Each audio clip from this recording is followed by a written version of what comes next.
Good morning and welcome to the 10th meeting of the Public Audit and Post-Legislative Scrutiny Committee in 2021.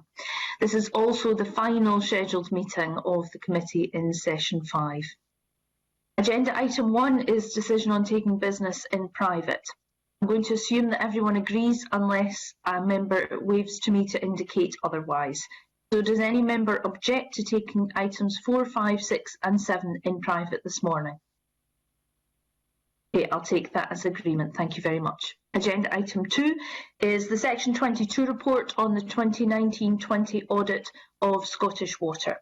I welcome our witnesses to the meeting this morning. We have Dame Susan Rice, Chair, Scottish Water and Scottish Water Business Stream, Joanna Dow, Chief Executive, Scottish Water Business Stream, Douglas Milliken, Chief Executive, and Alan Scott, Finance Director, both from Scottish Water.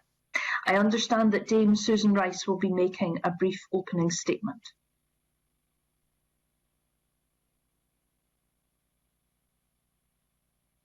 Thank you and good morning, convener, members, and thank you for inviting us to give evidence. We value the committee's scrutiny, the Auditor General's report, and the overall audit process.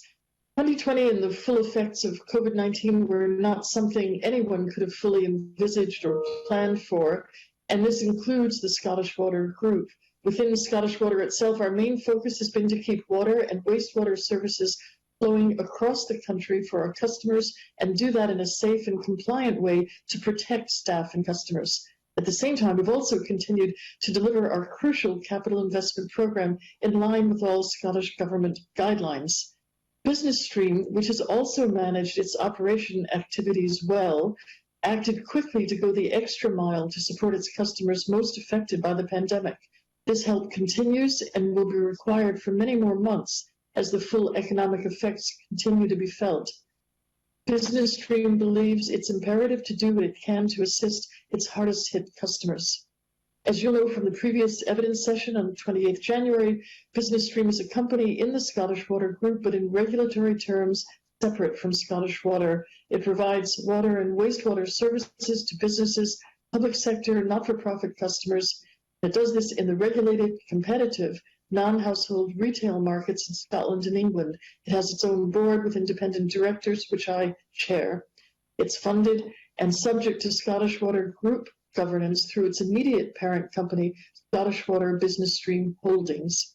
Business Stream is one of the UK's largest and most successful licensed water retailers, and its good reputation for quality and service has enabled it to grow significantly as the market has evolved. It works closely with business customers in all sectors, creating long-term relationships as it delivers value in a highly competitive market. It's also delivered positive cash returns for Scottish Water Business Stream Holdings, its parent. Throughout the pandemic, Business Stream has provided a wide range of measures to help alleviate the financial pressures on its customers. So, as a direct consequence of COVID, Business Stream has seen an impact on its cash flow and profits, which we understand is similar to other licensed water retailers. Business Stream has developed financial forecasts, therefore, for possible future scenarios to predict what measures might be needed as the economic effects of the pandemic play out. There's no certainty that additional financial support will be required, but it's important to ensure the right measures are in place if needed. After careful consideration, including robust assessments, advice from external financial and legal experts, and in consultation with Scottish Government and Wix, it was agreed the parent company, and that's Holdings, should make a necessary COVID funding facility available to support Business Stream in these extreme circumstances if and when required, with any borrowings repaid within a 5-year period. At this time, Business Stream has not drawn down, I say not drawn down, any of this funding and has no immediate plans to do so. No borrowing will be needed from the Scottish Government, as any monies will come from overall Scottish Water Group cash balances achieved by outperforming financial targets set out in the regulatory plan for the last 6 years. If used, there'd be no effect at all on domestic customer charges or on Scottish Water's capital program activities. In summary, this has been an extremely challenging period for many organizations. We've not been immune. However, I'm confident the support in place offers the best possible route to ensure Business Stream and its business customers continue to thrive in the future, which I hope and trust you'll agree is the outcome that we all want. Thank you. Thank you very much, Dame Susan, for that introduction. I'm going to open questioning for the committee now with Colin Beattie. Thank you, Convener. I'd like to have a look at Scottish Water's business acquisition strategy to start off with. According to the report, Business Stream purchased the non-household customer book of Yorkshire Water Business Services and 360 from Kelda Group in 2019-20. Now, can I maybe just understand a little bit more about the reasons for deciding to purchase other water businesses, or what kind of due diligence process you have for taking this on? I'm not sure who to direct that to, but maybe the appropriate person can pick that up. Colin, I think for reference, we're going to direct all questions to Dame Susan, and then she's going to bring in her colleagues as appropriate. Dame Susan, please. Thank you, Convener. So I'd ask Joe Dow. We had very clear reasons for making these acquisitions. Joe can explain those to you. Thank you, Susan, and thank you, committee. Maybe if I start by saying that we entered the English market with the full support of all of our stakeholders and very much necessitated by a desire to protect our Scottish customer base. And you might wonder what the link is there. So really, when we look at our Scottish customer base, over 52% of those customers actually have sites in England as well. We were very aware that when the market opened in England, those customers would be at risk. And indeed, if we look at switching activity that's happened to date in the English market, over 60% of all switching has been from multi-site customers with sites in both markets. So the strategy itself to enter the English market was primarily necessitated on that desire to retain our Scottish customer. There was also an element as well of wanting to replace the losses that we'd experienced in the Scottish market as well by acquiring new business in England. So we recognised very early that in order to enter that English market, we would need to do so with some scale, because although we were the biggest market provider in the Scottish market in UK terms, we were relatively small, and the market was dominated by a handful of much larger players. So our strategy was very much about how could we achieve scale quickly in the English market, but to do so in a financially efficient way. So we determined quite quickly that an option for achieving that would be through acquisition as opposed to organic growth. And we targeted two separate acquisitions. So we secured the acquisition of Southern Water, in 2017. And as you rightly say, most recently, the Yorkshire Water acquisition. So as a consequence of those two acquisitions and the organic growth that we've experienced in the English market, we are now positioned as one of the three largest retailers in the UK market. If I then turn to the second part of your question around what due diligence was undertaken on the acquisitions themselves, I have to say there was really vigorous due diligence carried out on both acquisitions over many, many months. Involving independent financial advisors who provided advice on the commerciality of the transactions and the due diligence process itself, and also with legal advice and support provided too. As part of that due diligence process, we considered all plausible risks, so be those financial or otherwise, including reputational risk. And again, that process was incredibly robust too. So we secured the acquisitions with the full support of all of our stakeholders as well. So again, that required approval from Scottish Government, our regulator, Wix, and also the various different boards within the Scottish Water Group. Now, you touched on the need to protect your Scottish base. How volatile do you consider your customer base to be? We operate in a competitive environment, so obviously our customers can choose to switch to another retailer if they're not content with the service or the price that we offer them. What I would say, though, is if I look at our attrition rates, so the number of customers that leave us, if I look at the 12-month period that ended in October 2020, our overall switching or loss rates are significantly lower than the market average. So our loss rate is about 25% lower than the average switching rate within the UK. So I think that's a really strong position to be in. And the additional stat that I would mention there as well is of the 4 largest retailers that operate across both markets, we're the only one that's actually maintained positive growth in our customer base rather than attrition. So what sort of percentage is that, the attrition rate? So the UK average is about 4% a year, and our figure is 3.1%. Okay. So, given the fact you've taken on these acquisitions, what's the effect of COVID-19 been on that? Has it had any impact on the quality of the assets, the rationale, the original rationale for purchase? And are you looking for further acquisitions? So I would say that all of our customers, the length and breadth of the UK, have been impacted by COVID to one extent or another.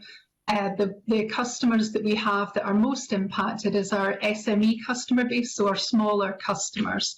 If I look at our overall customer base, we're really fortunate that we've got a good blend and mix of customers within there. So we have over 20% of our customer base is public sector organisations, both in Scotland and in England.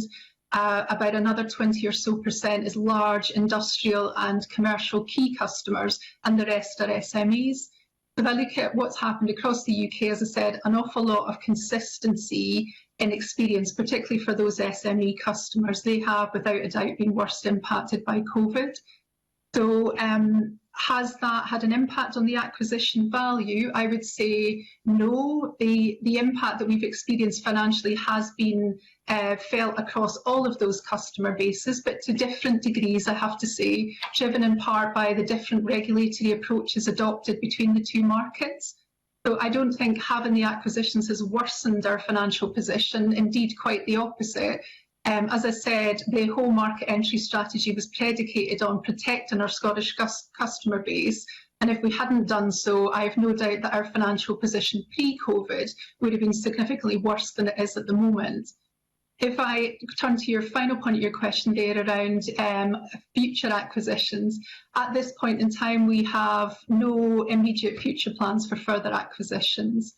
I can't rule it out entirely, that kind of growth on scale, because the one obligation that we do have in the Scottish market, and to a lesser extent in the Yorkshire and Southern regions, is an obligation as provider of last supply. So if one of our competitors was to exit the market in Scotland through a business failure, then we would have an obligation to pick up some of that customer base, but no immediate plans for future acquisitions. There's one last question. Given that you have the contract for supplying water services to the Scottish public sector, does that increase your financial resilience, and does it influence your ability to carry out a business acquisition strategy? So I would say that it impacts our financial resilience in the sense that it provides a positive contribution to our profitability. It also has an impact as well because, as you know, the credit risk associated with public sector organisations is typically low. So in terms of our overall portfolio and the risk that's inherent within it, it helps to reduce that overall risk. I mentioned earlier that we have public sector customers in England as well. So our total revenue from public sector customers across the UK is roughly 150 million, of which half comes from the Scottish public sector. As to the question as whether or not having the Scottish public sector contract has impacted our strategy from an acquisition perspective, I would say most definitely not. When we acquired the Southern Water customer base and entered the English market, at that time we didn't have the Scottish public sector contract, so it wasn't a factor. And since securing the Scottish public sector contract just over a year ago, that hasn't had any direct impact on our English market entry strategy either. It hasn't changed our strategy in any way. Thank you. Back to you, Convener. Thank you very much, Colin. Alex Neil, please. Thank you, Convener. Can I begin by asking just a simple question of Dame Susan and her team in relation to Business Stream? Obviously, in Scotland, we have our own regulator in Scotland who regulates Scottish Water and its subsidiaries. And we also have a parallel regulation regime south of the border. So specifically in relation to Business Stream, which covers operations in both Scotland and south of the border, who actually regulates the decision by Business Stream, for example, to expand into the English market with the possible impact on the parent operations in Scotland? Who decides, for example, on the impact on Scottish Water itself? How does the regulation work in relation to Business Stream?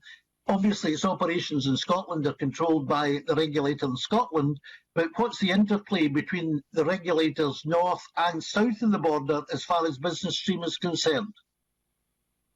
That's a very good question, and I will probably turn to Joe to give you some of the detail there, but I'd point out that there are, the number moves around a little bit, but 27, 28 retail providers. So Business Stream has another, more than 24 companies operating in Scotland doing the same kind of business that it does, and I think almost all of them also operate in England, so that this is not a particular situation just pertaining to Business Stream. Joe, can I ask you just to explain what the interaction is that you experience running Business Stream between the two regulators? Sure, I can. Yeah, I'm in a really fortunate position of being regulated by two different organisations, one, as you say, based in Scotland and one in England. We have the Water Industry Commission in Scotland and Ofwat are their equivalent in the English market. So the two markets are distinctly separate, and they do have, whilst we're providing the same service in both markets, the regulatory regimes are quite subtly different. So if I turn to the acquisition itself, and I guess your question about which regulator approved that, the answer there is that neither directly. So the regulators are there to, from a retail perspective, monitor compliance with the market codes. So they don't have a direct input into any organisation's acquisition strategy. Having said that, as part of both acquisitions that we've mentioned already, I said that we had the approval and support of all of our stakeholders. And as part of that process, that did involve some interaction with Wix in Scotland. So can I ask specifically, Joe, for example, on the decision made by Scottish Water and Business Stream to make a facility available to you if you need it as a result of the COVID crisis, to borrow money from Scottish Water, did Scottish Water and or Business Stream require the approval of the Scottish Water Industry Commission to do that? Yes, we did indeed, Alex. So that approval process itself took many, many months, and Wix were actively engaged throughout that process. And they had the kind of ultimate approval at the end, as well as did the Scottish Government. They were closely involved in those discussions too. Right, okay. Can I move on a bit to the Scottish market? A number of years ago, I've been an MSP for 22 years, stepping down this next month. But in that time, I've had very, very, very few complaints about Scottish Water, and where I've had complaints, they have been responded to very professionally and fast. The only kind of bulk of complaints myself and other colleagues have had, and to be fair, it's a couple of years since we've had any number, has been in relation to Business Stream, and particularly in terms of how you've handled some micro businesses and small businesses. So would you say in recent years that Business Stream now has got its act together in terms of how to properly handle micro businesses and small businesses in Scotland? So let me start by saying the level of customer satisfaction within our customer base, the entirety of the customer base, is high. So it's currently sitting at just under 90%. That's measured using a basket of different measures, one of which is independent customer satisfaction survey. Others require real-time customer feedback, customer complaints, escalated complaints to the Ombudsman. All of that's taken into that measure. So if I look at satisfaction as a whole, and I say that that is just a smidgen under 90%, I think that's a good reflection of the quality of service that we're providing. If I separate that down and look at SME, smaller businesses, when we last independently surveyed those customers, which was in February this year, overall satisfaction amongst those customers was 81%. Again, that tells me that the quality of experience that we're providing for customers is consistently good. That doesn't mean that we get it right every time. No organisation does. But again, if I look at the volume of complaints that we see coming through, because for me, that's the ultimate measure of where we do get it wrong, it manifests itself in a written complaint. And our complaint volumes have been down year on year. If I look at our most recent performance, the number of complaints is 50% lower than it was in the previous year. I think that's also supported if you look at the information that's published by both SPSO in Scotland, but also by CC Water in the English market. Both have commented positively on Business Stream's performance in that regard. So whilst I can't say that there will never be isolated instances, because as I said, organisations do get things wrong, I'm content that the overall quality of experience that we're providing is good. Yeah, I mean that's good news, although obviously there's a 10% gap in satisfaction between smaller companies and presumably the larger companies, and presumably one of your objectives is to close that 10% gap. It is. So the gap at the moment is 9%, and I think there will always be a gap there, because one of the things that does influence that score is whether or not a customer's had recent contact with you. And for the majority of our SME customers, they don't. They won't have a need to necessarily be in contact. Whereas with our larger key customers, there tends to be, kind of weekly interaction with those customers, and that does have an impact. But yes, what we want to do is close that gap as much as we possibly can. Okay, thank you very much indeed. I want to go back to Dame Susan on a completely different subject, and it's about remuneration within Scottish Water. I don't want to get into individuals or anything like that. I'm looking at this from a policy point of view, and I'm talking about the total remuneration package and how that's, because when you're looking at it from where we're sitting, we look at the Permanent Secretary of the Scottish Government with a budget of about, well, this year, well over £40 billion, and total remuneration is of the order of 170,000, including pension, probably £200,000 a year. The Chief Executive of NHS Scotland is on even less than that, with a budget of well over £12 billion a year, running a very complex organisation that's vital to us all. So where we're sitting, when we see total remuneration packages 50 to 100% higher than the Permanent Secretary or the Chief Executive of NHS Scotland to run Scottish Water, you can understand the perplexity, why people are perplexed as to why that is the case.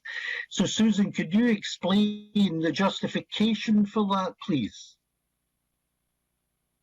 Yes, I can, and it's a helpful question to ask. So let me see if I can give you an answer that explains it. I'll come at it from two directions. The first is to say that Scottish Water is just about the biggest organization. If it was a company, it would be the biggest in Scotland. So it's a big organization. It is performance driven. It has set extremely challenging targets in a range of different areas, and those targets are not set from within, they're set by the regulator, so they really are genuinely challenging. It has to deliver to very high standards, they provide excellent service, all of this for the benefit of customers. The targets all undergo a strict verification process, and the results are signed off by external regulators to confirm that we have either met or outperformed those targets. So there are more elements, but what I'm saying is that there's a very rigorous process around the expectations for performance in Scottish Water. You mentioned the NHS. I don't know the NHS well in any sense, but let me make a bit of a comparison that might help explain. Our goal in Scottish Water is to attract the quality and to retain and keep the quality of individuals at all levels, and obviously at the most senior levels, of experience and of capability to deliver what we're looking for from Scottish Water. And those people will be part of a much wider market. They're not civil servants, and I don't say this in any negative way at all. They're not people who've perhaps worked in other areas who can come in and run a business like Scottish Water. Scottish Water is partly a huge infrastructure business. It's an investment program, a massive investment program, and it is a program operationally to deliver, as I said before, safe, constantly flowing water and managing floodwaters and wastewater right across Scotland. So it's got massive operations and massive investment, a massive scientific base as well. All of those skills need to come to us and our executives and our other staff, and we need to look outside to make sure we're getting in a good mix of individuals. People need experience, they need background in this space. So we hire from people either from within the organization or those who have experience that may be different in other areas. You mentioned, as I said, the NHS. As I understand it, and this will help maybe help people understand why there is an incentive program, both an annual outperformance incentive and then a longer-term incentive. In the NHS, as I understand it, there's a large budget, there's an overall chief executive, but I believe there are a number of health boards around the country, and each of those has responsibility for its catchment, which is quite right, it should do, and also the budget and what is spent there. And I think there are senior executives in each of those health boards. And in the NHS, and I think this is the correct ratio, roughly, of the total budget, I think around 2/3, maybe 70% of its budget is related to staff costs and benefits. And you'd expect that because healthcare is delivered by people, so you need lots of people. In Scottish Water, it's a very different situation. We have one senior team, one chief executive for the whole business, and I think it's about 15% of our budget relates to staff compensation in whether benefits or whether salary. So most of the budget of Scottish Water is funding that has to be managed cleverly and efficiently and effectively by the people in Scottish Water. That's a very different level of responsibility, and we want to be sure that they manage those funds in a way which is giving best value and manage also in a way that is managing risk appropriately and is compliant with all public sector expectations. Okay, thank you very much, Susan. Alex? Okay, thank you, convener. Can I pick the example of the chief executive of NHS Glasgow and Clyde, who is paid less than 50% total remuneration package compared to Scottish Water? Turns over more than Scottish Water, has a far bigger staff, and all the criteria you mentioned, Susan, applies to them. Their targets are set externally, not within Greater Glasgow Health Board. They have responsibility for a very complex organisation. They have the same responsibility in managing budgets and performance as, say, the chief executive of Scottish Water. So all those criteria that you listed, they all apply to the chief executive of NHS Glasgow, who's not a civil servant, and attracting chief executives of health boards is also an international market in terms of the people you need to recruit. So the comparisons are almost identical, and the total responsibility is far greater in terms of turnover, staff, complexity, performance, and all the rest of it. So I haven't heard anything that justifies why the chief executive or senior people, and I don't want to personalise it, the senior people in Scottish Water should be getting up to twice as much as the chief executive of our biggest health board in Scotland. As I said before, I don't know the NHS in detail, so it's hard for me to come back and respond specifically to that example. I would say, however, that what Scottish Water does is highly complex, and at the end of the day is indeed a matter of life, because if we failed in our provision of water, there's nothing more important. If you think about it, so I would diminish the work that the business does. I would say the health services get far more impact.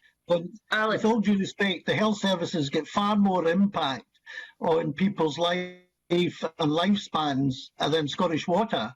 I mean, I accept Scottish Water is an essential service, but so is health. Alex, I think Dame Susan's saying that, you know, if the Scottish Water collapsed, then it would be a major catastrophe. I think that's the implication. It sounds to me, Dame Susan, as if salaries are commensurate with the private sector. Is that right? Well, actually, they are below. And if we do comparisons of salary, we benchmark across all the water companies in the UK, and the salaries at Scottish Water are consistently below those. They are at the high end of what's paid out in the public sector here. So they're sort of in an in-between space. The current chief executive who took over 6-7 years ago, Douglas can tell you, came in at a salary 10% lower than his predecessor. You don't often see that happen in the private sector, although sometimes you do. But if you look at the comparisons, and we benchmark every 3 years against our sector, the water sector, we are typically below, and in fact over the last 6 years have fallen below the median of that whole sector. Okay, thank you, Dame Susan. Alex, do you have any further questions? Yeah, just to say I'm not convinced. I think there's an issue there that needs to be addressed, but I'm happy to pass on, convener. Okay, thank you. Graham Simpson, please. Thanks, convener. I just want to follow on from that. Dame Susan, who sets the salaries? Who decides what they are? So we obviously have a board at Scottish Water with a number of non-executive or sort of non-executives who are external and bring in a lot of expertise from outside.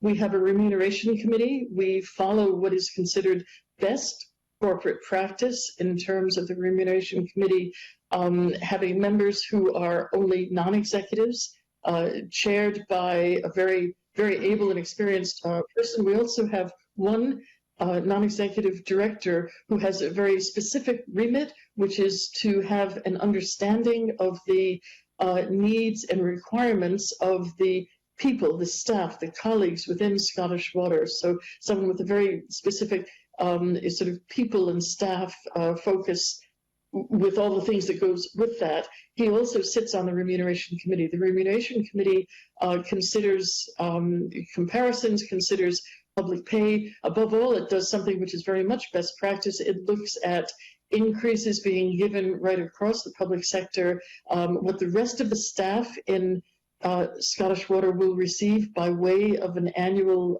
increase, and it considers a number of factors and then agrees this salary.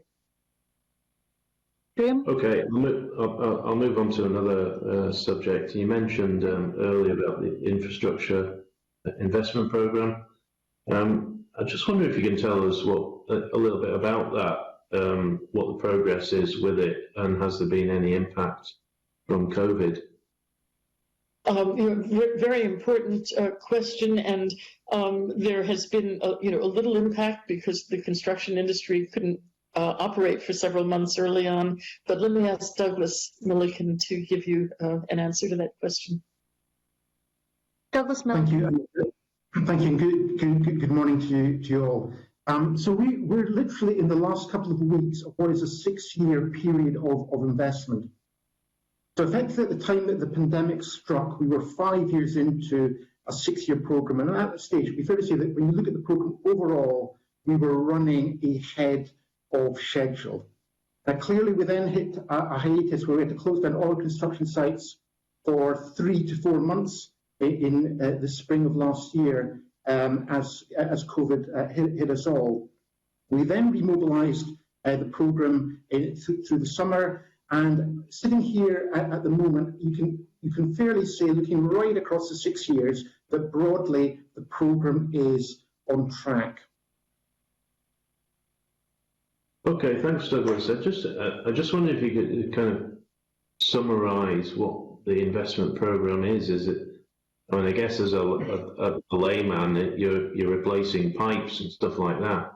Can you just give us a flavour of what the programme actually involves? No, absolutely. So effectively, we can cut this in a number of different ways. But there's the infrastructure that's below ground, out of sight. So that's typically water pipes and sewers. There's then the things that are above ground, water treatment plants, sewer treatment plants, and pumping stations. Then within that whole grouping, there's the investment to effectively to replace infrastructure as it comes to the end of its life. And then there's investment to improve the capability of the assets to deliver either higher service or enhanced environmental protection. And broadly, about 50, nowadays pushing more like 60% of the investment is to do with maintaining and replacing infrastructure when it comes to the end of life. Now, when I say the end of life, that could be a water pipe that's 120 years old, or it could be a piece of technology that's 5 years old. So really quite a diverse portfolio of infrastructure. Okay. Now, the Auditor General's report, that noted that Scottish Water had accumulated cash balances of £391 million. This one might be for Dame Susan to direct. So that does sound quite a lot to me. So I just wonder, Dame Susan, if you could tell us how much of that 391 million you think is permanent, and can you tell us a bit about what your cash reserves strategy is? And I presume you're not, well, I don't know, you can tell us, you're not planning to hold on to that money. So the cash reserve strategy is one related to both prudence and to managing a business, particularly a business with long-term investments. What I'll do is ask Douglas to come in and explain that to you with some of the numbers and some of the detail, if that's all right. So we're in this position at the moment. We've had a really successful regulatory period. It is nearly coming towards a close, and because of the success we've had in effectively generating additional cash savings, either through generating more income or saving on our expenditure, that is what effectively has enabled us to generate more cash. Because of that, what we've done is we've committed to an additional £300 million of investment. The total investment that will ultimately deliver associated with this regulatory period is about £300 million higher than we agreed back at the start in 2015. Effectively, the cash that we're sitting on at the moment, it is a time issue. That cash will get largely deployed in completing the investment programme. However, just looking at the other aspect of your question, clearly we must always have a minimum level of cash as a business. And I guess our long-term policy pre-COVID was always to hold a minimum cash balance of £100 million. But one of the things we've reflected on as a board over the past year, given the experience we've had, we are so glad we came into this year with a lot higher than £100 million. So our current view, certainly looking out over the next few years, is probably we should always hold about at least £200 million. Okay. I really appreciate your short answers. This is very, very good. But you're getting to the point. So you want to hold on. You think it's prudent to hold on to 200 million rather than 100 million.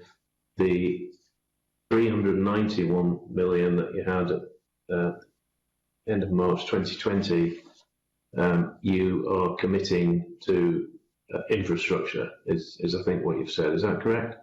Effectively, the simplest way probably to look at it is when we exit this year, we'll have a similar cash balance at the end of this year to what we had at the end of last year. That will be substantially committed to completing the investment from this period, and there'll be a residual element that will be there as part of our permanent cash balance to enable us to manage risks going forward. Okay. My final question, I think this probably is one for you, Douglas, is can you tell us what Scottish Water's future borrowing requirements are and what plans you have to repay your existing loans? Yeah. So maybe if I set this in a kind of a longer term context, over many years and many regulatory periods, we've invested very significantly, and typically when you look at it over that long term, about 80% of that investment has been funded through revenue from customers, and about 20% by taking on new borrowing, as we effectively extend infrastructure to serve more customers, or we upgrade our infrastructure to deliver high level of service or environmental protection. So that's been the past. This is effectively a decision ultimately made by ministers at the culmination of a very involved process that runs for many years. The results in ministers setting the principles of charge and apply to the forthcoming regulatory period. So in the latter weeks of 2020, ministers confirmed the principles of charging would apply from 2021 to 2027. And as part of that, and looking at the expectation that would be for customers and what they would need to pay for water services, looking at the expectations for additional investment to deliver, they've said, well, as their element into this, they will be lending a little over £1 billion into Scottish Water over the next 6 years. So effectively, if I come back really to that question about repaying debt, I cannot envisage in the foreseeable future a position where our total level of debt will drop. As individual loans mature, they will get refinanced, but I would envisage the total debt in Scottish Water will continue to grow, but in a proportionate, prudent basis relative to the size of our asset base. Okay, thank you, Convener. Do members have any further questions for our panel from Scottish Water today? Bill Bowman, please. Thank you, Convener. I wanted just to go to business stream, and I recall when we had the briefing, we spoke to the external auditor and asked about, if I recall correctly, an updating of the projections that the Auditor General had seen at one point, and I think maybe he'd seen at a later point. And there were worst case scenarios and better case scenarios. Can you tell us what your current view of the projections are? And could you also speak about the projections of doubtful debts? Who'd like to answer this? Joe? Dame Susan? Joanna Dow, please. Joe. Thank you. Yes, you're absolutely correct. We started with 3 different scenarios that we used to model that arrived at the kind of range that was set out in the Auditor General's report. We have been monitoring performance against that mid-case scenario right the way across the last 12 months. What's really pleasing is that our performance to date has been significantly better than we'd forecast. So if I look at the cash collection from customers, it's down markedly on previous years, but it's significantly better than we feared that it might be. So there is still a degree of remaining uncertainty, as you'll well be aware. So I think what we're looking at the moment is looking at that overall performance and saying that's great, it's significantly stronger than we thought it might be, but we're also quite cautious about what we might see happening over the course of the next kind of 6 to 12 months. So based on our position as at the end of February, we are reporting, as Susan said earlier, no need to borrow any debt this financial year at all, whereas previously we'd forecast there'd be a requirement for 29 million of new debt. And indeed, when we roll those forecasts out into next year, we are currently forecasting that of the 59 million of additional funding that we set out in our mid-case scenario, we think that we will need to borrow about half of that based on our current projections. As I say, there are a number of key dependencies in there, the scale and pace of economic recovery being one, and the other most material one, I think, is just any further regulatory actions in either of the two markets. But having said all of that, I'm really pleased with performance to date, and as I said, projecting that we will only draw down half of that facility. Well, thank you for that. I mean, quite a bit of time and effort has been focused on Business Stream and its potential to need extra borrowing, and it's good to see it's perhaps not that bad a situation. Do you think somebody perhaps overreacted and was and focused on this too much, when in reality you're almost working your way through it yourself? No, I don't believe so. I think, what we're dealing with here is something entirely unprecedented on a scale that none of us have ever experienced before. And I think what we did as an organisation, as a responsible business, was take incredibly measured steps to look at a range of alternative scenarios. So they were all plausible scenarios. But we were obviously approaching that and looking at what could happen, and hence the range that I talked about. So we had the mid-case range, which is the one on which the borrowing forecasts were predicated, and we had a slightly better scenario and a significantly worse scenario. So I think that it is really easy, with the benefit of hindsight, to sit here today and say, oh, maybe we were too prudent in our approach. I would argue that it's much better to be prudent in your approach than to be the opposite, which is to underestimate the potential scale there. As I say, I'm content that all of our assumptions were plausible, and what we've experienced so far has not been as worse as it could have been. I've still always got that caveat about none of us know what will happen over the course of the next 12 months or so, but based on where we're at today, I'm pleased with performance. So finally, I know prudence is a good travelling companion. I don't know your commercial experience, but are you able to compare raising funds from a commercial bank with how easy it was to get from your parent company here? Yes, absolutely. So we had a number of different steps that we had to comply with there, but the underlying principle there is that we had to demonstrate that we were that the terms of commercial arrangements were negotiated on an entirely arm's length basis, and that the terms on which those funds were provided was state aid compliant. So we, as the Auditor General commented in his report, and as did KPMG in theirs, that was a really extensive process that was gone through. It was incredibly robust. It involved multiple different independent external parties, some of which were advising Business Stream in our capacity as the borrower, and others were advising the Scottish Water Board in their capacity as the lender. So I can tell you, being on the other side of that, that was a very robust process and absolutely on a par with a similar type of situation that you would negotiate with a commercial bank. Okay, thank you, Convener. Okay, any further questions for our panel from Scottish Water? Okay, can I thank you all very much indeed for your attendance and your evidence this morning.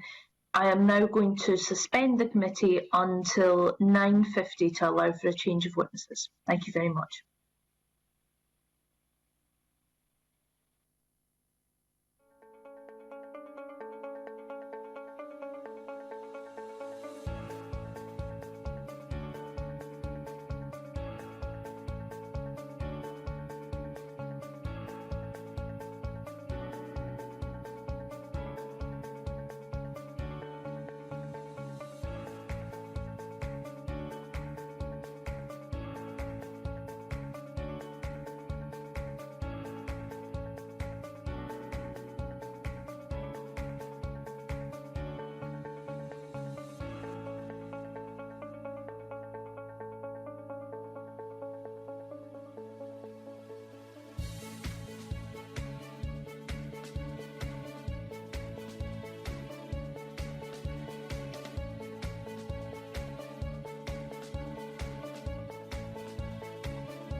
Agenda item 3 is COVID-19, tracking the implications of the pandemic on Scotland's public finances.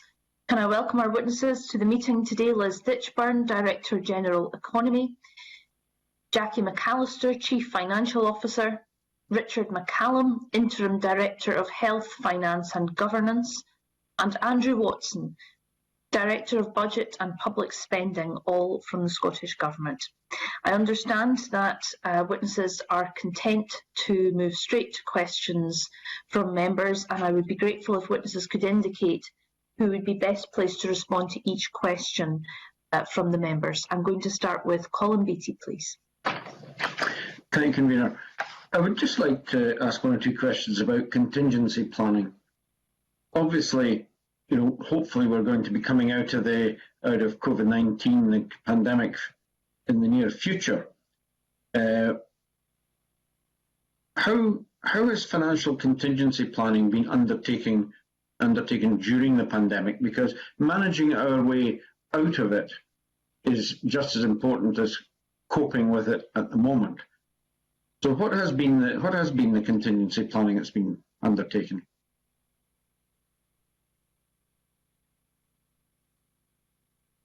Can somebody indicate who's best placed to answer that question? Liz Ditchburn, can you maybe answer or tell us who's best placed to answer that, please?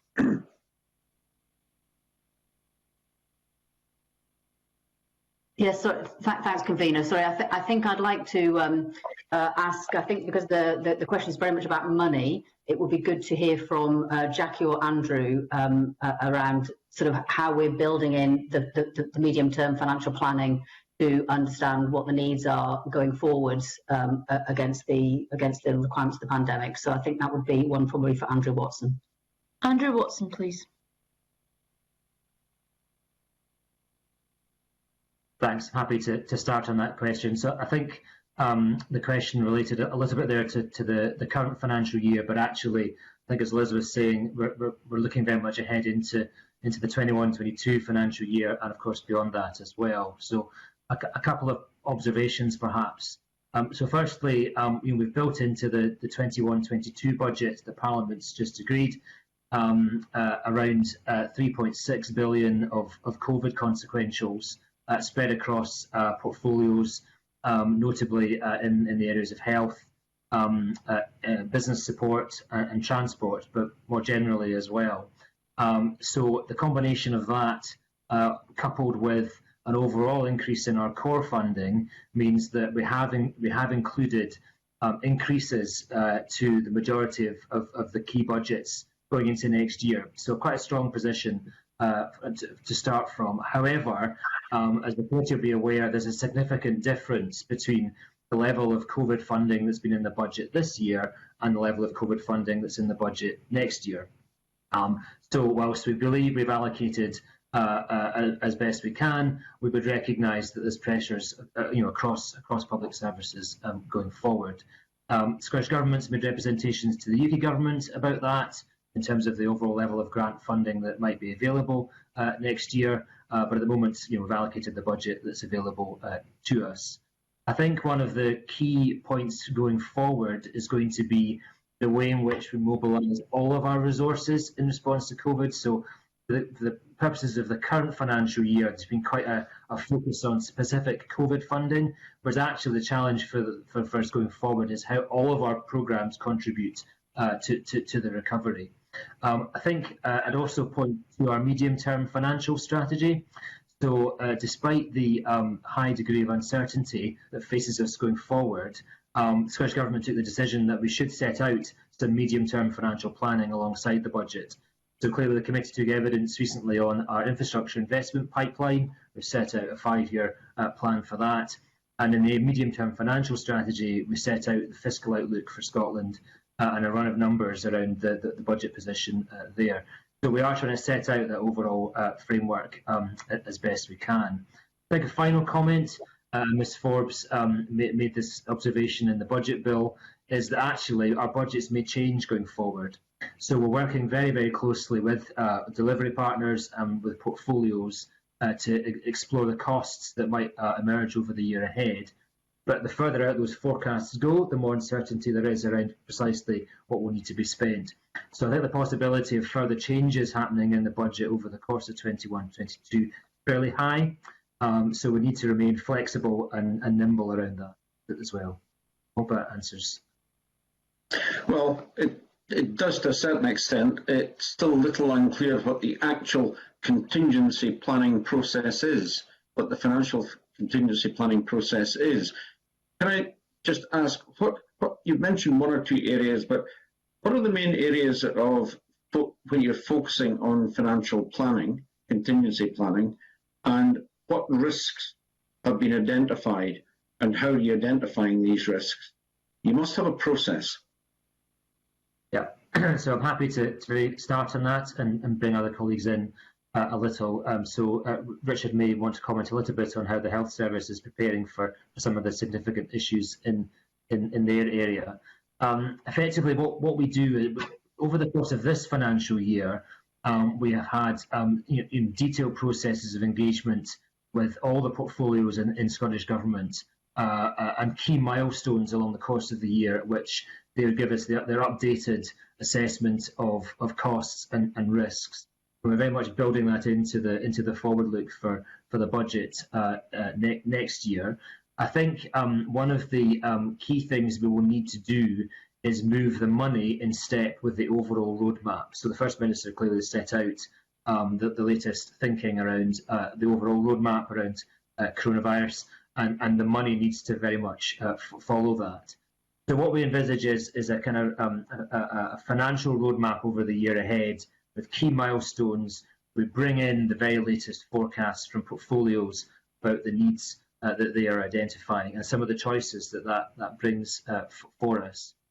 Clearly, we have the election coming up, so one of our key milestones will be to pull together for an incoming administration the very latest and most accurate set of assumptions that we can around these costs. I don't know if other colleagues want to comment on some of the more specific risks, for example, in the health space. Richard McCallum, please. Yes, so from a health portfolio perspective, Mr. Beattie, I think there's probably three lenses that we're looking at this through. So firstly, there's the underlying position that health boards and integration authorities are managing, and that position, if you like, their financial assumptions almost predating COVID and some of the ongoing management of finances in the NHS system at the moment. There's then the specific COVID-related additional costs that have emerged, and almost the non-recurring nature of some of these things. So, for example, PPE, the costs associated with test and protect, with vaccinations, and actually making sure that there's the sufficient funding to support investment in those areas. And then the third lens, and I suppose this comes to particularly the points that you're making, is actually what does that look like in the longer term? And as we look to recover from COVID, how much of what we're currently spending on something like vaccinations could potentially be required, not just in the short term, but in the longer term as well. And so the work that we're now doing with health boards, with integration authorities, is working through actually what could be the potential for some of these things to be of a longer term impact, and what will be the cost potentially associated with that. And Andrew mentioned the financial framework for the whole of government. We're looking at that particularly through a health and social care lens, and what might the financial challenge likely be for the health and social care system over the next 3 to 5 years and beyond. Have you broken down the financial risk and so forth for each component area, major component area, at least within the budget? So certainly from a health perspective, that is what we have done. So we've looked at different areas, whether it's in relation to social care, whether that's in relation to the vaccination programme, whether that's in relation to test and protect, whether that's in relation to the NHS and the recovery that will be required by health boards. So that's the approach that we're taking in health. But Andrew and colleagues might want to say something more about the position more generally within government. Can somebody just wave to me? That's easiest if you'd like. I can see you all. Andrew Watson, please, and then Liz Ditchburn.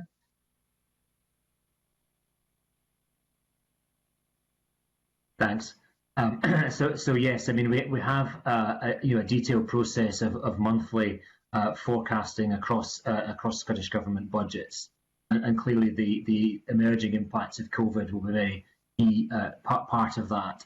So yes, to answer your, to maybe give some assurance, yes, we do provide that overall assessment month by month, looking across the full suite of Scottish Government budgets. Partly through a process that involves embedded finance business partners working actively with each of the portfolios to ensure that those forecasts and assessment of risk are as accurate. Liz may want to add in some of her. Liz Ditchburn. Thanks. I was just thinking that I would offer another example in the same way that Richard has talked about health, which is how we think about this with respect to the economy. So obviously the extent to which we need to provide, say, for example, business support, or the extent to which we're able to move into providing support for recovery, it depends on what's happening in the pandemic in terms of whether businesses still need to be closed as a result of the public health restrictions that we have to put in place, and also what's happening in the economy more broadly. So we're continually tracking what's happening in the economy. We're tracking what's happening for business in different sectors, looking at the cumulative impact of those that have not been able to trade and to generate revenue, looking at the levels of cumulative challenge for cash flow, for debt levels, a whole range of things that help us understand the kind of current health of the business base. And then looking at what would the implications be of providing, say, for example, additional business support. And as you were describing, contingency planning. So obviously we have, as Andrew outlined, we've got a forward roadmap which the First Minister's laid out, and that's our kind of core plan. That's what we hope will happen, and we're basing our budget on that. But obviously we have to recognise that, for example, if things in the epidemic changed in a negative way and restrictions were needed for longer, then that would have impacts for the businesses that might have to stay closed for longer, which would generate additional requirements on business support. So that's the kind of planning that we're doing. We're always testing scenarios. We have a core plan that we hope is what's going to happen, but we have to be able to have in place arrangements to assess the needs if that were to change, and to then build that back into the decisions that ministers can take about funds. That's, I think, just to complement that other example that Richard gave on health. Do you take into consideration the impact of different funding and spending scenarios on the national performance framework outcomes? Absolutely. So that is one of the things that's always being tracked. Andrew might want to say something about it in more detail in terms of how that falls into longer term budgeting, spending review, etc. But obviously the national performance framework is what we're always trying to seek to achieve. So what we have been doing this year is looking at the risks to those outcomes, to look at the data that we've got, the most recent data, the changes that we can see as a result of COVID, and to look at which indicators are most off risk, which things look like they will be particularly challenged, and how do we can we put mitigation into place to do that. But I think a theme that comes out very strongly when you look at the National Performance Framework and what's happened as a result of the COVID pandemic is that some of the inequalities are at risk of worsening, or indeed are already worsening. So that would tell us that we need to target particular actions at trying to reduce the level of inequality that might happen as a result of COVID. So yes, the National Performance Framework is always there, and that drives both some of our immediate spending choices, but it obviously also drives the medium and the longer term. Andrew, I don't know if you want to say anything more about how you think about that in a sort of medium term and spending review context.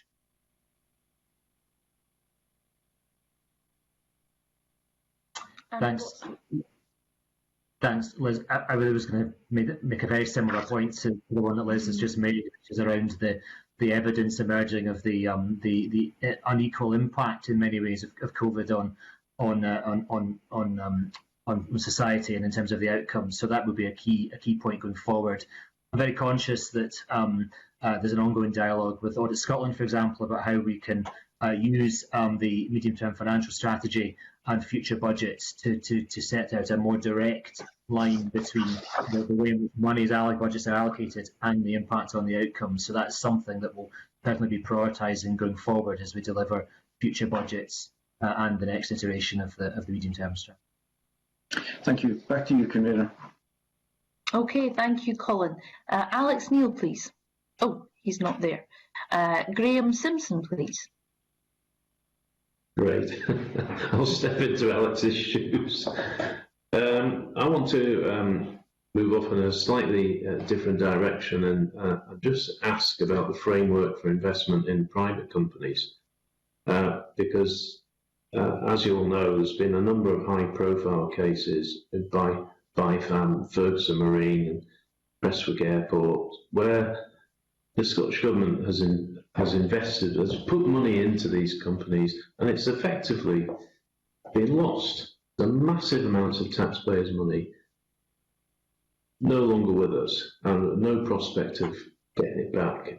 And the panellists know the Auditor General has been asking the Scottish Government to produce a set of principles around which you will support such interventions in future. So where is that? Liz Ditchburn, please. Thank you very much, Convener. So, Mr. Simpson, I think just by way of context, I'll come to all the points that you raised, but by way of context, I suppose it's important to say there's a lot of things that we do in investing in the private sector, and I think of these in sort of three categories. The first category is the proactive investment for growth that we make, whether that's through the new Scottish National Investment Bank, whether that's through the Scottish Enterprise and the other agencies, whether it's through schemes such as the Scottish Growth Scheme. And that's actually where the bulk of the money goes, through those kinds of schemes, which is us saying, as a country, we want to invest in companies that can do good things for Scotland, and we see a real role for us. And obviously the way in which those schemes operate, the objectives, the principles, the means by which they make choices, etc., they're all laid out in detail. And of course, the bank, the new bank, has a set of missions, which is a new approach to do mission-driven investment. So that's category one, and that's a lot of what we do. In fact, that's certainly the majority. Category two is a much more reactive set of support, which is around companies in crisis. And I think COVID, this is a very different conversation from the conversation we would have had, even just over a year ago. We've obviously had to put very significant funds into companies this year to support cash flow, sort of lifeline support, the likes of which we have never ever seen before. Much of that we've done in grant form, but obviously the UK government has had some very, very significant loan schemes which companies in Scotland have been able to access, and there's potentially further challenges still ahead for many companies. So I suppose that second category, which is reactive support that we've had to do in this emergency situation, also draws from a series of principles. And one of the examples I might talk a little bit more about is the Pivotal Enterprise Resilience Fund, which has a very clear set of principles around it, and was starting to help us make choices about which companies do we see as really key, and where we need to do something specific. So I think that's an important part of the overall picture. And then, as you say, there are these very high-profile, very one-off cases, specifically often policy-driven, rather than it's not a sort of blanket category of businesses that we choose to invest in. We invest or we intervene in response to particular situations. So, for example, Ferguson Marine was very much about a situation where the contractor had failed. Island communities still need those lifeline services. So the choices that the government was making at that point was, what's the right way to get those ferries completed, to save the jobs and to give a future to the yard if possible, but very much driven by a contractor failure, where we had to respond to that failure and work out what to do. And a whole range of options were appraised, and then that eventually took the government to a final decision to take Ferguson Marine into public ownership.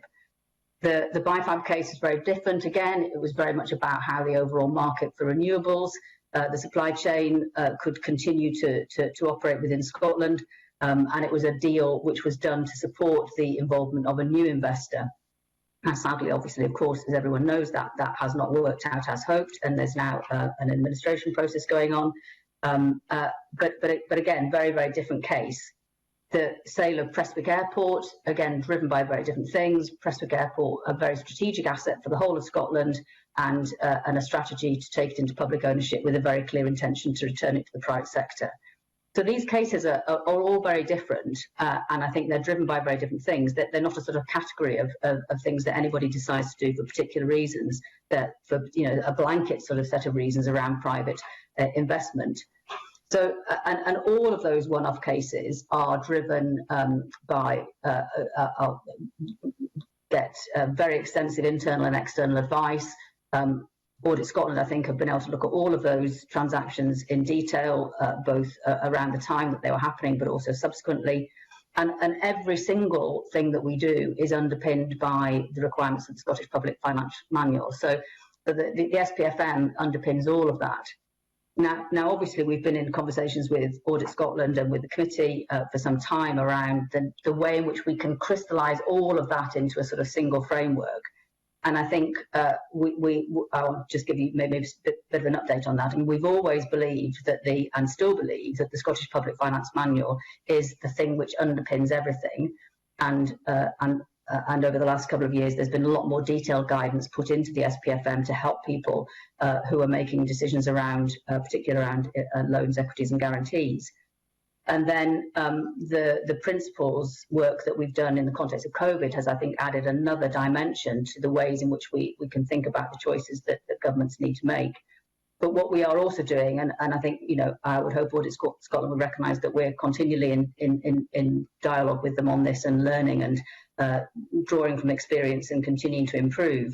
But we have got a set of principles that we will integrate into the SPFM, which will again help guide the kinds of decisions that governments need to take.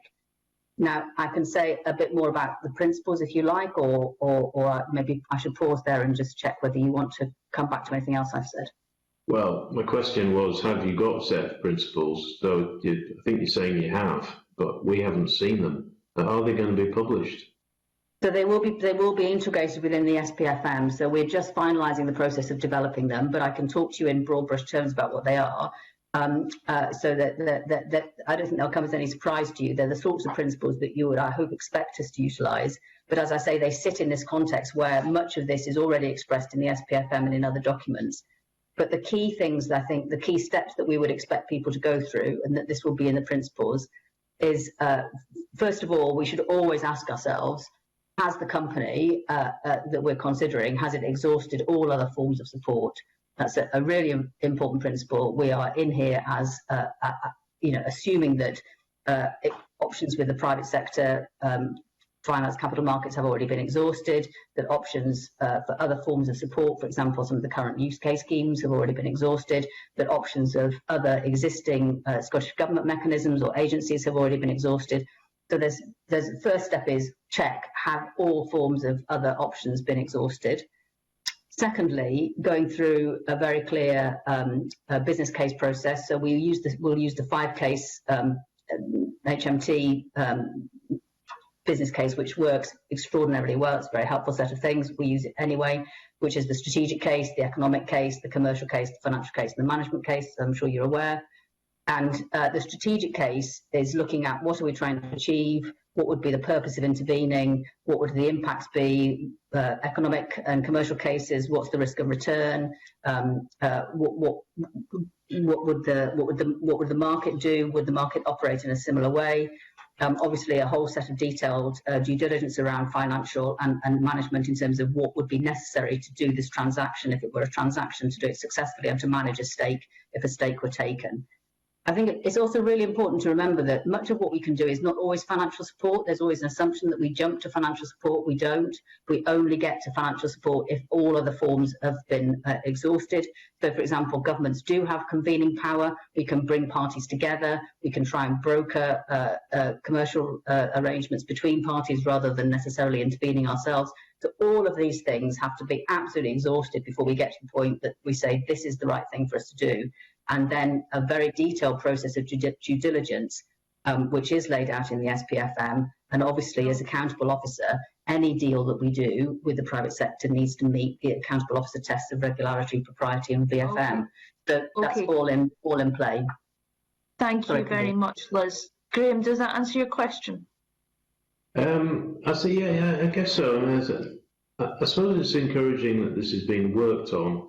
So I would await to see the final details of it.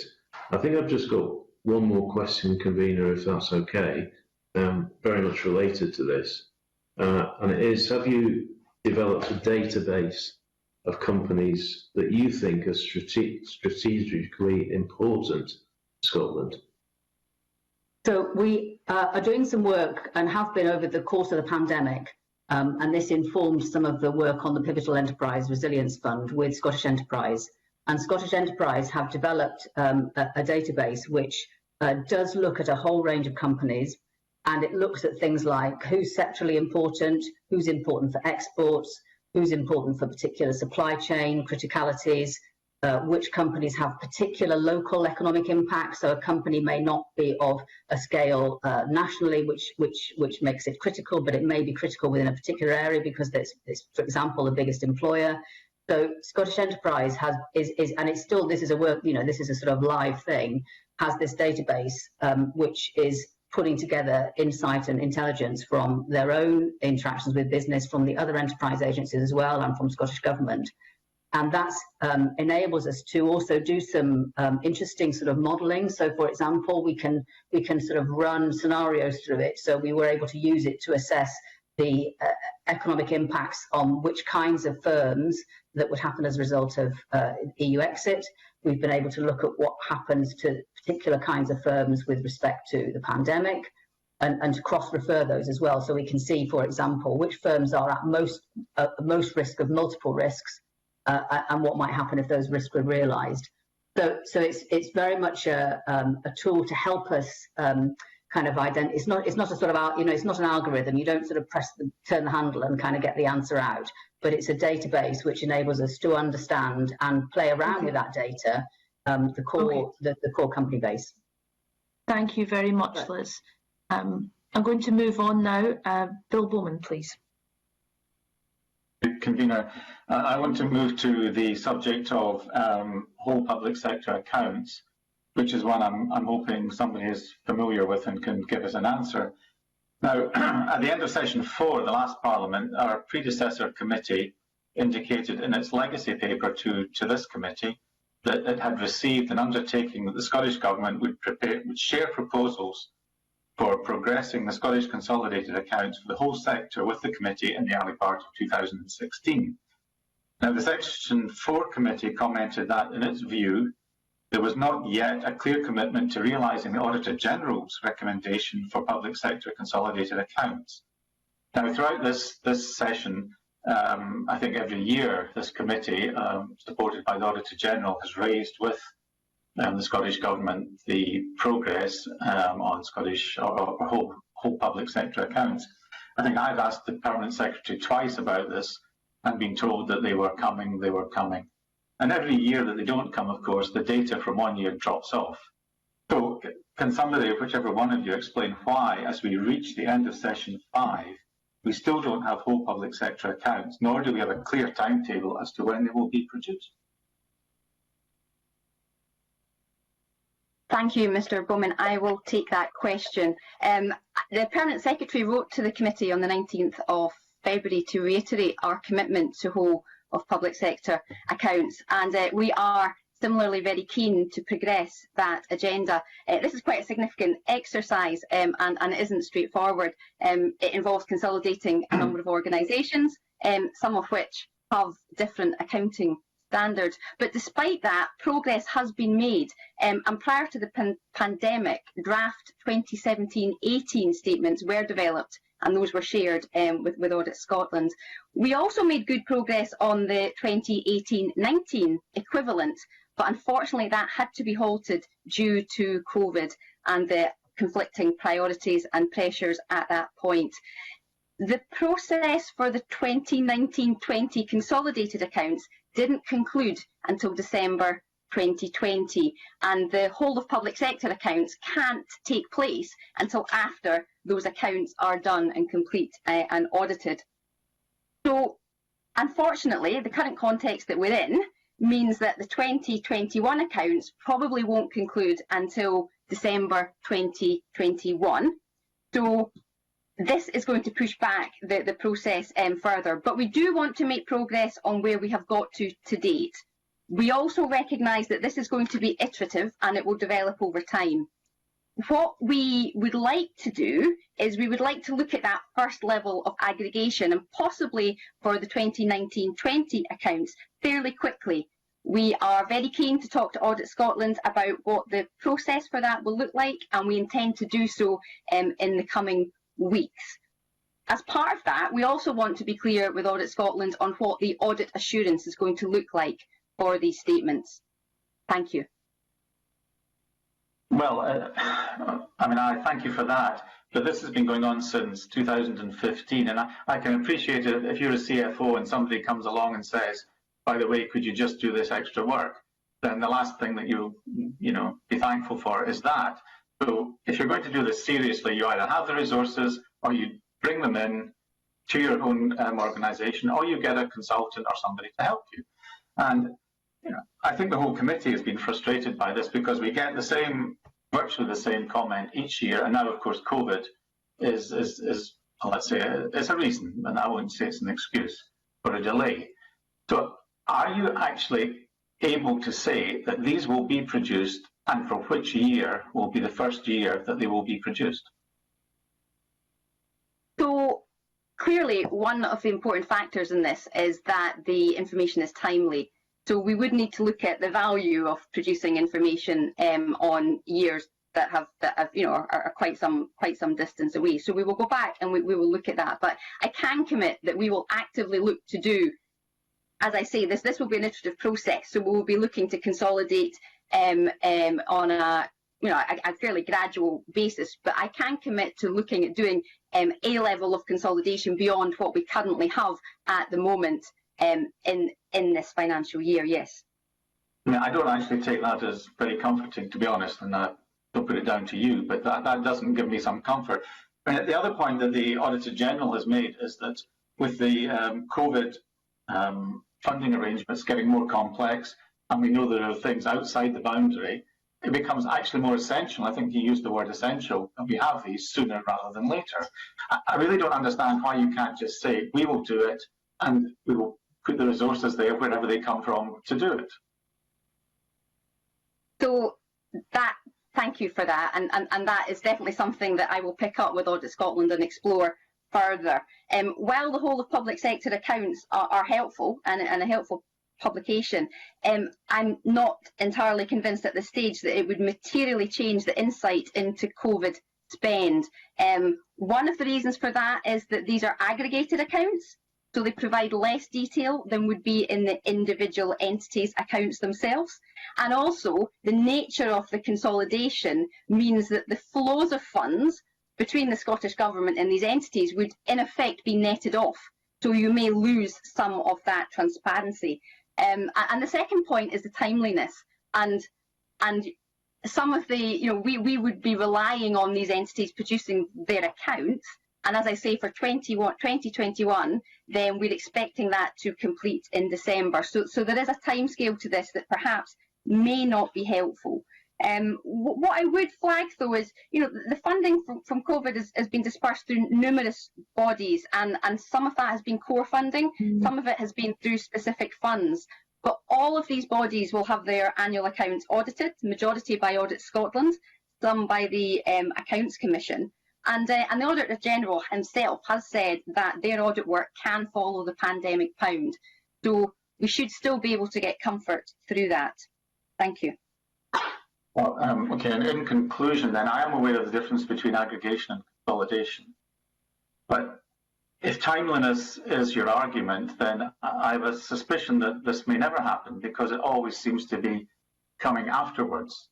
And timeliness, since 2015 has been what we've been trying to get something. And once you've started, the whole process will flow, I'm sure, much better. But from what you're saying, I don't feel that we have any more information or confirmation as to when these will happen, if they happen. So thank you for that, and thank you, Convener. Okay, can I have Alex Neil, please? Alex, do you still want to ask a question? No, I think my questions have been covered, Convener. Thank you. Okay, no problem. Do any other members have questions for the Scottish Government panel on this report? Okay, in that case, can I thank all the witnesses for their evidence this morning? If you can bear with me just a minute, as this is our final scheduled meeting in session 5, before moving into private session, I want to put on the record the committee's thanks to Stephen Boyle, the Auditor General for Scotland, and his predecessor Caroline Gardner, as well as Audit Scotland's staff, for their hard work and extreme professionalism in supporting the Audit Committee over the past 5 years. Their reports and the evidence they have provided to us have been invaluable, and I'm sure that our successor committee will be as grateful as we have been over our time. I would also like to thank all members of the committee, both past and present, for all of their work during this session, and in particular I thank my 2 deputy conveners, Liam Kerr MSP and now Graham Simpson, for their support to me and to the committee. Finally, I would like to thank all the parliamentary staff who have provided support to the committee throughout the session, the clerks, the official report, media, web team, SPICE, outreach, broadcasting and security. We wouldn't be able to do our work without you, but particularly I'd like to thank our clerks for their immense hard work. Lucy Sharbert, Alison Wilson, Alanis and Keith Curry. Their advice and hard work has been invaluable to me and has made this committee run extremely well. It's been a privilege for me to lead the work of this committee, and I thank the members for all your work. I am now going to close the public part of this meeting as we move into private session. Thank you very much.